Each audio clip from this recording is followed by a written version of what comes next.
bater a porta, vieram lá os militares, abriram, os policiais, aliás, abriram e eu entrei lá para dentro. Quando eu entro, Justino, sim, poxa, estás aqui, sim, quem diria? Política, então não sei quantos começaram a dizer, abraçaram-me alguns, outros a felicitarem-me. O que é que aconteceu? Eu disse, ser da oposição. Então, nós já sabíamos, nós estamos a fazer o nosso trabalho, trouxeram para aqui, nós vamos receber, e o senhor vai para Congolote. Vou para Congolote, sim. Eu estava a pensar que Congolote era sair dali da cadeia civil para ir ao bairro Congolote, mas era o nome de uma cela. Tudo bem. Dali levaram, quando chego lá no tal Congolote, quem está lá é o Vitano Cingano. As coisas que acontecem de uma maneira que só Deus é que sabe. Então pronto, até pensei, se me levaram para aqui, querem ouvir que tipo de conversa de ter com o Vitano, qualquer coisa de gênero, mas não foi por isso. É que o Vitano está numa cela sozinho, tem lá um beliche de 2 lugares, e eu ocupei o beliche de baixo, o Vitano está no beliche de cima, conversamos muito durante a noite inteira, praticamente fez muitas revelações, que só por volta talvez das 4, 5 é que tive que dormir, porque também já estava muito cansado. E há dias que não sabia o que é um colchão. Então pronto. No dia seguinte de manhã ainda ajudou-me para poder tomar banho, não sei quantos, ajudou-me para ter uma pequena refeição lá que dão, papas quentes, tomei aquelas papas, e ele perguntou-me, tu vais para lá? Eu vou para lá, bem seguro de casa, há de sair. Eu disse, claro que sim, quem não deve, não teme. Disse, tudo bem, mas esses gajos fazem o que querem, se nas condições em que eu estou, seria demasiado fazer alguma coisa errada comigo. Porque as suspeitas estão lá, não é? As acusações estão lá, para um indivíduo na minha condição não procedem. Por isso eu estou seguro de que é de sair. Tá bom, abraçámos-nos, deixei-lhes, e depois dali levaram para uma coisa para o escritório lá da cadeia, para poder fazer o registro, e depois meteram-me no carro até o tribunal. A juíza no dia anterior tinha dito que ela só estaria lá porque precisava de concluir o meu caso. Ela era dia de folga para ela, mas estaria lá só para ver o meu caso. E foi o que aconteceu. Cheguei por volta das 9 e qualquer coisa, 10, e só voltou a atender-me, acho que por volta das 13, porque ela disse que os problemas políticos são muito delicados e eles também sofrem pressão. Ela foi clara. Se nós não tratarmos bem este caso e não fundamentarmos devidamente, tomar alguma decisão que não vai agradar a quem deve agradar, nós é que vamos ficar mal vistos. Por isso, quando nos vê aqui a fazer tantas perguntas, com muita clareza, é para podermos escolher, não é, aquilo que são as verdades. Tudo bem. Então prontos, continuamos lá com o interrogatório. Uma das questões que me fez exatamente parar um bocadinho para pensar foi quando o procurador fez a seguinte questão. Senhor Mondlane, Senhor Justino Mondlane, o senhor é da mesma causa com o Venâncio? É pela causa do Venâncio Mondlane? Eu olhei para ele e disse, aqui está um embuste. Se eu responder errado, sou capaz de pagar por uma coisa que não sei. Então eu disse, eu vou ter que explicar-me antes de responder diretamente a sua questão, porque essa questão aqui é muito vaga e depois abrange muitas esferas. É assim, ok, à vontade. Então eu disse, foi público que o presidente da CNE, o senhor Carlos Matsinh, negligenciou tudo aquilo que foi contencioso eleitoral apresentado pela CAD e outros partidos, alegadamente porque não tinha tempo para poder resolver estes assuntos. E eu acredito que, nestes contenciosos, talvez o final daquilo que foram os resultados eleitorais podia ser diferente. Então, eu acredito que não houve justiça a partir daqui. É só ver que também o Tribunal Constitucional, mais tarde, fez um trabalho que não é seu e acabou alterando exatamente os resultados. Disseram, não, nós não estamos atrás da política. A questão apresentada foi, o senhor é ou não pela causa da justiça eleitoral? Se sou pela causa da justiça eleitoral, sou pela causa, sim senhor.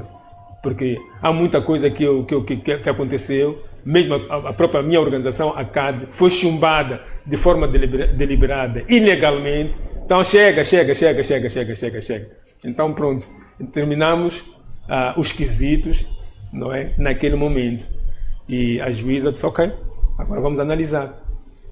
Então começou lá a análise, não sei quantos.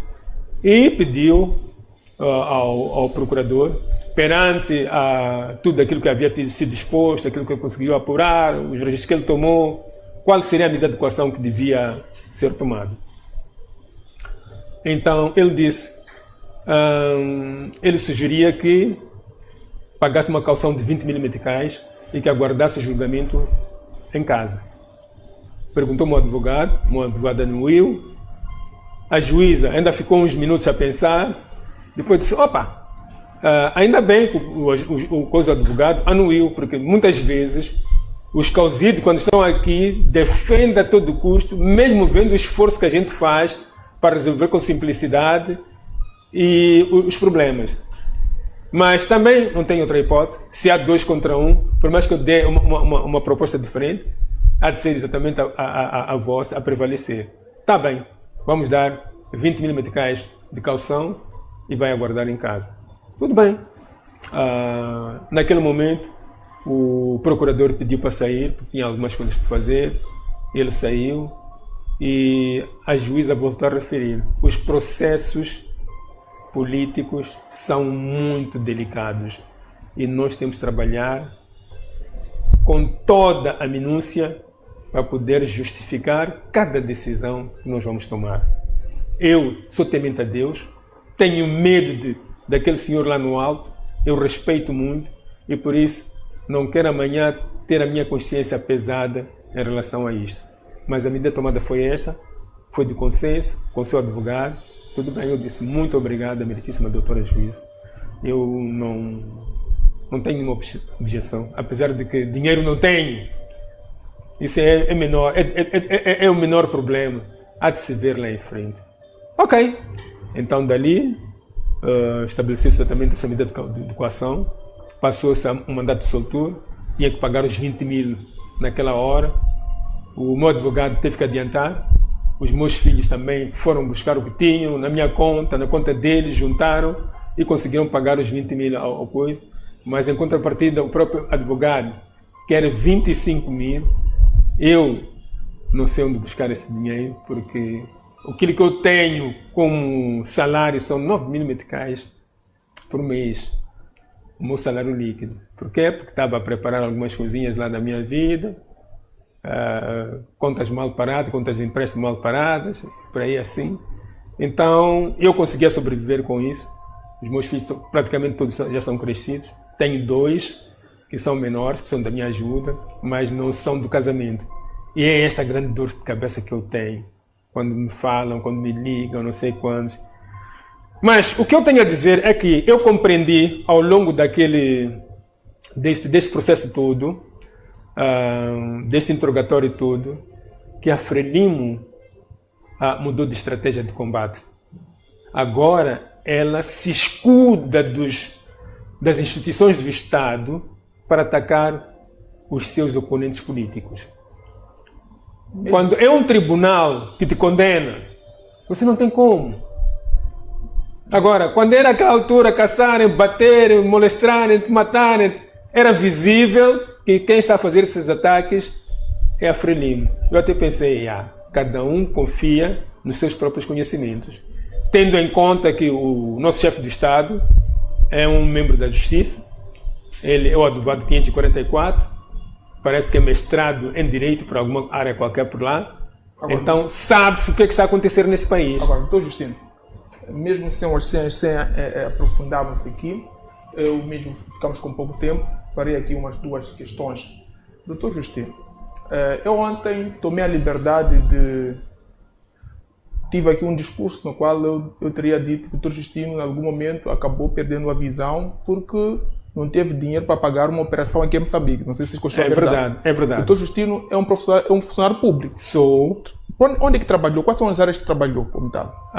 Eu primeiro entrei como funcionário público em 1982. 82, no Ministério da Agricultura, como técnico de mecanização agrícola, saído do Instituto Agrário de Chimoio.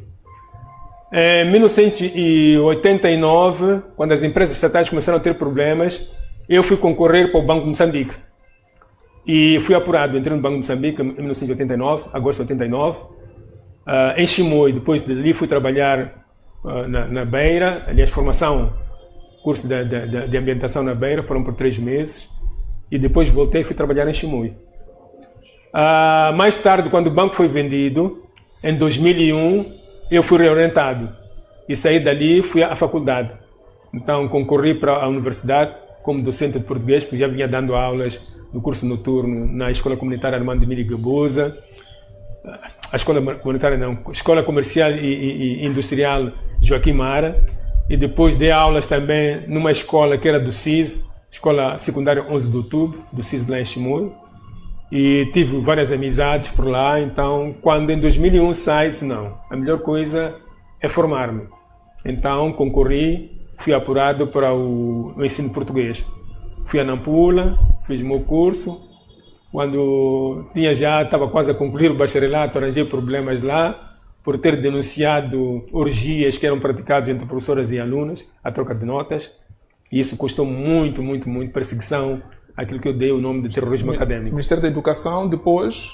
Depois dali vim para Maputo, licenciei-me e dei aulas na Unidade 18, na Escola Unidade 10, na Lhanguene Piloto, e fui terminar exatamente, na coisa também na Universidade Pedagógica, por um semestre de aulas. Trabalhou novamente no banco? E depois, não. Okay. Trabalhei no banco até 2001. Trabalhei no banco até 2001. Qual era o banco? Era o ex-BCM, que depois virou BIM. Ok.